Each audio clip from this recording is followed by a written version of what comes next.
दोस्तों, पहिरीं वीडियो में असां पढ़ियोसीं इंट्रोडक्शन टू बायोलॉजी, जो 9th क्लास जो चैप्टर हुयो first and introduction to biology. हाणे हिकिड़ो नेक्स्ट टॉपिक आहे जेको मूं इम्पोर्टेंट सम्झो अव्हां सां शेयर करण। त इम्पोर्टेंस ऑफ बायोलॉजी, त बायोलॉजी जी इम्पोर्टेंस कहिड़ी आहे? Importance of biology, biology is important because it helps us to understand life and living things around us. Biology हिकु अहिड़ी इम्पोर्टेंस ब्रांच आहे साइंस जी जेकी असांखे लाइफ खे अंडरस्टैंड करण जे लाइ छा कंदी आहे, हेल्प कंदी आहे। ऐं लिविंग शयूं जेके असांजे चौधारी आहिनि उन्हनि खे सम्झण में बायोलॉजी असांजी छा कंदी आहे, हेल्प आउट कंदी आहे। उन खां पोइ इट्स इम्प्रूव द नॉलेज, हीअ असांजे ज़हनी नॉलेज खे, असांजी ॼाण खे वधाईंदी आहे। अबाउट द हेल्थ, ॼाण असांजी वधाईंदी आहे छाजे बारे में, हेल्थ जे बारे में। त हेल्थ सां प्रॉब्लम अचनि त बायोलॉजी उनखे कीअं सॉल्व आउट कंदो। उन खां पोइ इन्वायरमेंट में प्रॉब्लम अचनि त असां उनखे कीअं सॉल्व कयूं। एग्रीकल्चर में प्रॉब्लम अचनि त असां उनखे कीअं सॉल्व कयूं। मेडिसन में प्रॉब्लम अचनि त असां उनखे कीअं सॉल्व कयूं। या वर्ल्ड प्रॉब्लम, या दुनिया में ॿिया के मसइला, फॉर सपोज़ जीअं कोविड-19 थी वियो, सॼे दुनिया जो मसइलो हुयो, त उनखे बि बायोलॉजी जे थ्रू वैक्सीन प्रिपेरेशन करे उन खां पोइ उनजी क्योर कई वई, उन खां उनखे असांखे निजात ॾिनो वियो। Main importance of biology, biology जा मेन इम्पोर्टेंस कहिड़ा आहिनि? बायोलॉजी जा मेन इम्पोर्टेंस बेटा 4 अथव। मेडिसन में बायोलॉजी जी इम्पोर्टेंस रोल आहे, एग्रीकल्चर में बायोलॉजी जी इम्पोर्टेंस रोल आहे, उन खां पोइ इन्वायरमेंट में बायोलॉजी तमामु घणी रोल आहे, उन खां पोइ बायोटेक्नोलॉजी में बायोलॉजी जी तमामु घणी इम्पोर्टेंस रोल आहे। पहिरीं आहे मेडिसन। मेडिसन माना दवाउनि में बायोलॉजी जी कहिड़ी रोल आहे?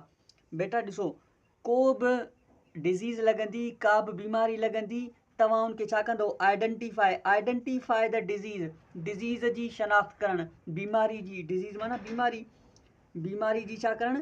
शनाख़्त करणु। कंहिं बि डिज़ीज़ खे तव्हां आइडेंटिफाई कंदो थ्रू दी बायोलॉजी।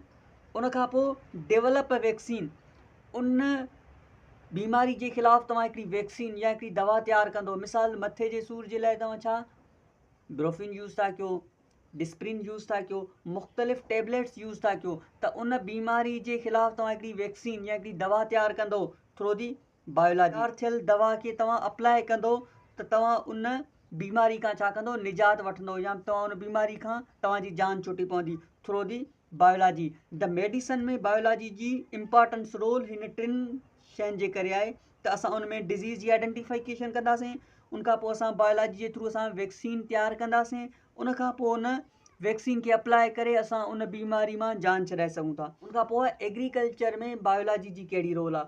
बेटा एग्रीकल्चर में बायोलॉजी जी तमामु घणी रोल आहे।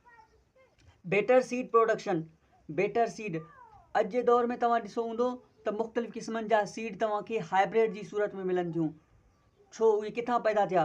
Through the biology. पहिरें दौर में वीट, ग्रीन रिवॉल्यूशन खां पहिरियां असांजी जेकी वीट हुई 10 मण पर एकड़ हुई, हाणे असां वटि 70 मण पर एकड़ थो लहे। या किथां थी? 10 खां डायरेक्ट जंप कयोसीं 70 ते, किथां आयो? Through the biology. बायोलॉजी हिकु अहिड़ी ब्रांच आहे जेकी असांजे मुख़्तलिफ़ एग्रीकल्चर में जेके सीड आहिनि उनखे बहितर बणाईंदी आहे। उन खां पोइ पेस्ट कंट्रोल, बेटा हिते आहे पेस्ट कंट्रोल। हाणे सवाल थो पैदा थिए त सर इहो पेस्ट आहे छा? पेस्ट कहिड़ी मुसीबत आहे? बेटा पेस्ट जी सिंपल हिकिड़ी डेफिनेशन आहे एग्रीकल्चर जे हिसाब सां, those living things which loss our economy, उहे ज़िंदा शयूं, उहे ऑर्गेनिज़म, उहे शयूं जेके असांजे इकोनॉमी खे लॉस कनि, जेके असांजे पैसे खे ज़ाया कनि, उन्हनि खे चइबो आहे पेस्ट। मिसाल तौरु जीअं तव्हांजे कणिक में एफिड लॻे पियो, जेसिड लॻे थो, वाइट फ्लाई लॻे थो, मुख़्तलिफ़ शयूं जेके आहिनि उन में लॻनि थियूं, मुख़्तलिफ़ बीमारियूं लॻनि थियूं। अगरि तव्हां उनखे स्प्रे न कंदो त फाइनली छा थींदी? तव्हांजी कणिक ख़तमु थी वेंदी, कणिक तव्हांजी छा थींदी? लॉस थी वेंदी। छाकाणि त उहे शयूं तव्हांजे कणिक जे लाइ नुक़सानकार आहिनि। पोइ तव्हां छा कंदा आहियो? उन्हनि खे कंट्रोल करण जे लाइ छा कंदा आहियो? दवाऊं यूज़ कंदा आहियो, मुख़्तलिफ़ क़िस्मनि जूं पेस्टिसाइड यूज़ कंदा आहियो, जीअं त असां उन्हनि मां जान छॾाए सघूं।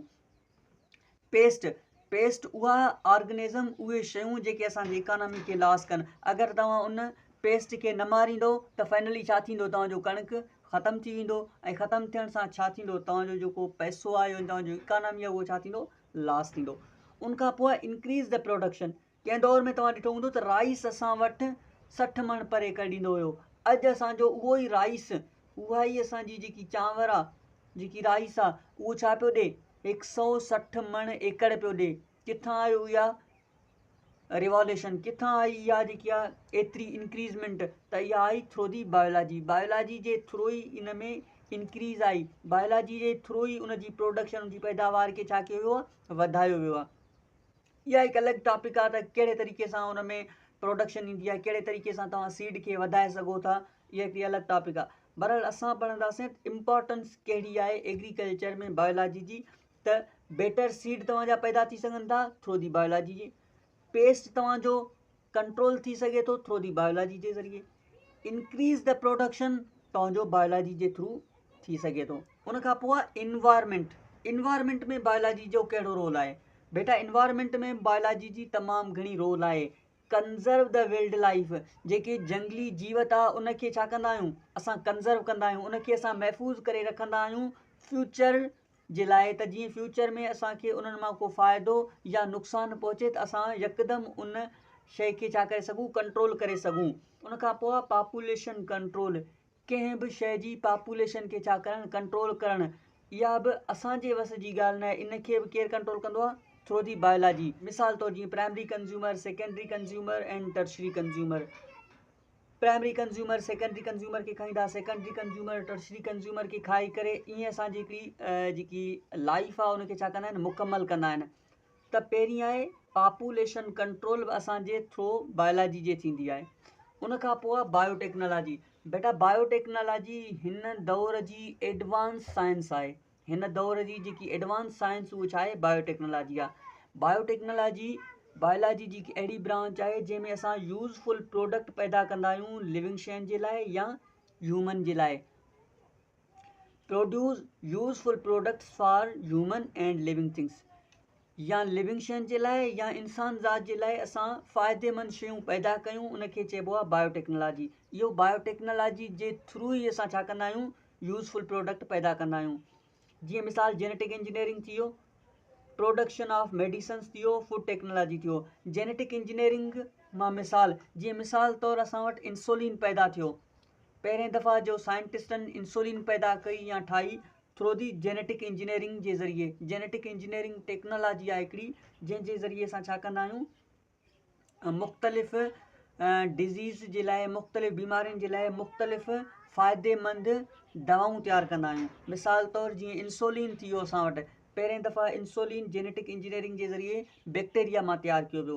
उनखां पोइ प्रोडक्शन द मेडिसन्स, मुख़्तलिफ़ दवाऊं तव्हां ॾिठो हूंदो फार्मेसी ते तयारु थियनि थियूं थ्रू दी बायोटेक्नोलॉजी। उनखां पोइ फूड टेक्नोलॉजी। बेटा फूड टेक्नोलॉजी में तव्हां ॾिठो हूंदो त ॾींहों ॾींहुं असां वटि अहिड़ा बहितरीनु खाधा था अचनि जंहिंजी जेकी टेस्ट आहे उहो प्रीवियस खाधनि खां छा आहे, बहितरु आहे। मिसाल तौरु जीअं असां वटि राइस आहे, राइस माना चांवर, उन में एरोमा थी वियो, छा थी वियो, एरोमा थी वियो।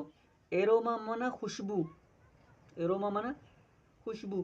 थ्रू दी बायोटेक्नोलॉजी जे ज़रिए असां उन्हनि में एरोमा प्रोड्यूस कयोसीं त जीअं उन जी क्वालिटी छा थिए, फूड क्वालिटी इंक्रीज़ थिए। उनखां पोइ असांजी वीट, वीट में चाकनेस, बेटा वीट में असांजी चाकनेस थी वई।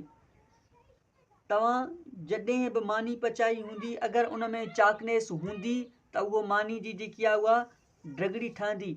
अगरि उन में चाकनेस न हूंदी त उहा मानी जी ढगड़ी तव्हांजी न ठहंदी, जॻहनि जॻहनि खां छा थींदी, टुटी पवंदी, छो त उन में चाकनेस न आहे। अगरि वीट आहे ऐं उन में चाकनेस न आहे त तव्हांजी मानी तयारु न थी सघंदी। अगरि वीट आहे, उन में चाकनेस आहे, त सम्झी वञो त उहा मानी तव्हांजी बहितर नमूने सां तयारु थी सघंदी। That's all about the importance of biology. Hopefully तव्हां सम्झी विया हूंदो। अगरि वरी बि कंहिंखे का डिफ़िकल्टी आहे, का क्यूरी आहे, त तव्हां कमेंट बॉक्स में असां खां पुछा करे सघो था। असां कोशिशि कंदासीं त तव्हांजे हर हिकु क्यूरीज़ खे असां रिज़ॉल्व करे ऐं तव्हांखे जवाबु ॾेई सघूं।